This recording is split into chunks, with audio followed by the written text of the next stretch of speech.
जीवन का सुख धन में नहीं है, जीवन का सुख संतों के चरणों में है। मिलता है केवल सच्चा सुख गुरुदेव तुम्हारे चरणों में। जीवन का जो सुख है वो सदगुरु और समर्थ ठाकुर के चरणों के अलावा और कहीं नहीं मिलता। इसलिए बद्रू जी, सुख और दुख कुछ नहीं है। बताओ सुख और दुख क्या है? मन के अनुकूल कार्य होना सुख और मन के प्रतिकूल कार्य होना दुख। सुख दुख कुछ नहीं। लोग कहते अरे राम राम, मेरे जीवन में तो दुख ही दुख बधे हैं। तुमने कामनाएं इतनी खट्टी कर रखी हैं, निष्काम होकर के तो देखो कैसे आप खुश नहीं होते हो। महात्माओं की मस्ती देखो, कैसी मस्ती होती है महात्माओं की। क्यों? मन में कोई कामना नहीं। चाह गई चिंता गई, मनवा बेपरवाह। और जिसको कुछ ना चाहिए सो ही साहिंसा। एक संत हुए हैं रामदास जी, प्रयागदास जी। रामदास जी भी हुए, महात्मा तो कई हैं, भक्तमाल जी भरी पड़ी है। उनकी देखो मस्ती देखो, वो क्या कहते? नीम नीम के नीचे खाट बिछी है। आप लोग खाट तो जानते ना, चारपाई। नीम के नीचे खाट बिछी है, खाट के नीचे करवा। पानी भरने की एक बटलोई होती है। जब जाना तटीय स्थान दर्शन करने तो महात्माओं के हाथ में एक घड़ा मिलेगा, उसमें पानी भरा रहता है। कई महात्मा मिलते हैं। तो नीम के नीचे खाट बिछी है, खाट के नीचे करवा। प्रयागराज अलमस्ता डोले, राम लला को सलवा। ये राम जी को अपना जीजा मानते हैं प्रयागदास जी, और ऐसा जीजा मानते हैं। एक बार अब राम जी, इनके यहाँ कोई बहन नहीं थी प्रयागदास जी के यहाँ। रक्षाबंधन का समय आया तो खेलने गए, तो दूसरे ने तो बोले आज हम खेलेंगे नहीं। क्यों? बोले आज रक्षाबंधन है, मेरी बहन से राखी बंधवाऊंगा। दौड़े दौड़े घर में आया, कहते मैया मैया हमारी बहन कहाँ है राखी बंधवानी। अब मैया ने कहा मैं मना। क्यों? इनका जन्म हुआ था और प्रयागदास जी के पिताजी पधार गए थे, तो कोई दूसरी संतान हुई नहीं। देखो बालकों को एक प्रश्न का उत्तर दो, उत्तर पूरा नहीं, उसके पहले प्रश्न तैयार रहता है बच्चों के यहाँ। तो मैया ने सोचा फिर कहेगा फिर ऐसा क्यों, फिर ऐसा क्यों। तो उन्होंने कहा कि मैया मेरी बहन कहाँ है? तो बोले तुम्हारी बहन है? तो बोले कौन? बोले उसका नाम है सीता। कहाँ है?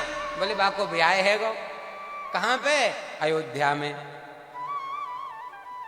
मैं भी जाऊंगा राखी बंधवाने। अरे बेटा अबे ना है, नेक बड़ो हो जा, जब जाएगो तो गुम जाएगो।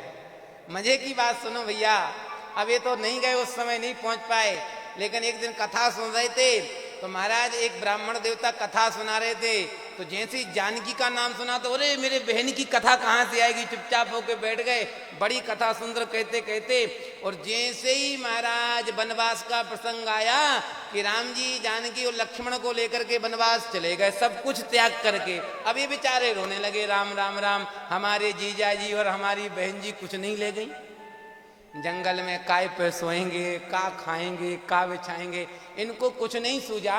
तो अब महाराज घर में एक खाट, चारपाई, उसको सर पे रखा, चले गए जंगल में। जीजाजी मिलेंगे तो कह दूंगा कुछ नहीं तो इस पे तो लेट जाना, और अब मैं सेवा में रहूंगा, जंगल के फल तोड़ के लाऊंगा। बड़े भोले भगत थे भैया। एक हफ्ता तक पूरे जंगल में खोजे हैं। वो कथा थी त्रेता की, महात्मा जी अभी कलिकाल के हैं। अब बेचारे रोते रोते जब हफ्ता बीत गया, ओहो हो, इनका नाम ही है किशोरी, कृपा करने वाली हैं। जब इन्होंने देखा भाई साहब घूम रहे हैं, आज जनक नंदिनी प्रकट हुई हैं और कहती भैया जैसे ही सुना भैया, देखा तो कभी था नहीं। भैया, अरे यहाँ कहाँ आ गई मेरी बहन? कौन? जानकी जी कहती भैया, सामने प्रकट हो गई। तुम कौन हो? मैं तुम्हारी बहन हूं। अरे जब जानकी जी की सुंदरता को देखा तो महाराज व्यामोहित हो गए। अरे राम राम, इतनी सुंदर मेरी बहन और मेरा दुर्भाग्य। काय को रो रहे हो? बहन जी, मैंने सुना कि तुमको वनवास हो गया। तो जानकी जी बोली, वो त्रेता में हुआ था, अब नहीं हुआ। नहीं नहीं, तुम झूठ बोल रही हो। नहीं, देखो बहन, चिंता मत करो, मैं खाट साथ में लाया हूं बिछाने के लिए, और मैं रहूंगा सेवा में, तो फल की व्यवस्था करूंगा। अब जानकी जी तो खूब समझाएं, पर इनकी समझ में ना आए, तो बोले एक काम करो, मैं तुम्हारी नहीं मानूंगी। फिर बोले जीजा जी को बुलाओ, वो सही सही कहेंगे। अब जानकी जी गई हैं, रघुनाथ जी से कहती नाथ चलो दर्शन दो। तो राम जी कहते हैं देवी तुम्हारा भाई है। बोले कुछ भी हो, पर आपका तो साला है। और जब राम जी आए हैं तब भी इनको भरोसा नहीं हुआ। तब महाराज राम जी ने पूरा दरबार प्रकट किया है, स्वर्ण के सिंहासन पर बैठे हैं। और जब महाराज पूरा राजोचित इनका स्वागत देखा है, तब इनको भरोसा हुआ है कि सही बात है, अब तो हमारे जीजा जी राजा बन गए, कोई बात नहीं। पर बोले जीजा जी, कहा बताऊं, खाट तो मैं लेके आया था आपके लिए, और आपके महल में स्वर्ण के पलंग हैं, अब उसके सामने खाट की कहा जरूरत। तो राम जी कहते एक काम करो प्रयागदास, मेरे पास तो है, अब एक खाट तुम ले जाओ, इस पर तुम लेटना और आनंद करना।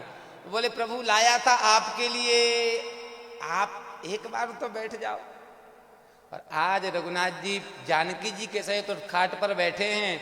और जब महाराज प्रयागदास जी को खाट मिली है, तो प्रयागदास जी इतने मस्त महाराज गए हैं, एक नीम के पेड़ के नीचे खाट डाल ली और नाच रहे हैं और गा रहे हैं। नीम के नीचे खाट बिछी है, खाट के नीचे करवा। नीम के नीचे खाट बिछी है, खाट के नीचे करवा। नीम के नीचे खाट बिछी है, खाट के नीचे करवा। नीम के नीचे खाट बिछी है, खाट के नीचे करवा। प्रयागदास अलमस्ता डोले, राम लला कौशलवा। प्रयागदास अलमस्ता डोले, राम लला कौशलवा। ऐसे महाराज मस्ती कहाँ मिलती है? महाराज मस्ती तो भगवान के चरणों में ही मिलती है, भगवान के भजन में मस्ती मिलती है।